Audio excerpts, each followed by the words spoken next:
नमस्कार मंडळी, श्री स्वामी समर्थ. तर आपण आपल्या गार्डनमधून हार्वेस्ट केलेल्या ज्या मिरच्या होत्या ना, तर त्या लाल मिरच्या झालेल्या झाडावरच त्याची मस्त अशी झणझणीत तिखट लसणाची चटणी बनवूयात. तर काय केलं बघा, पोळपाटावर त्या मिरच्या 5-6 आहेत, त्या भरपूर तिखट आहेत.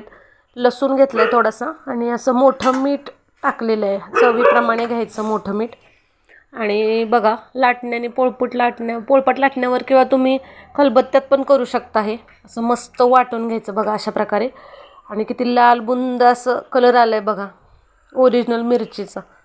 आता हे असं वाटून घ्यायचं आणि काय करायचं, इकडे फोडणीचं आपलं पळी आहे, त्याच्यामध्ये तेल टाकायचं.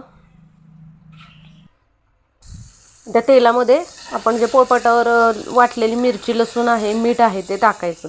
छान असं लालसर होईपर्यंत भाजून घ्यायचं. तर बघा, पूर्ण व्यवस्थित भाजायचं, नाही तर कच्ची राहते. आपली लसणाची चटणी तयार.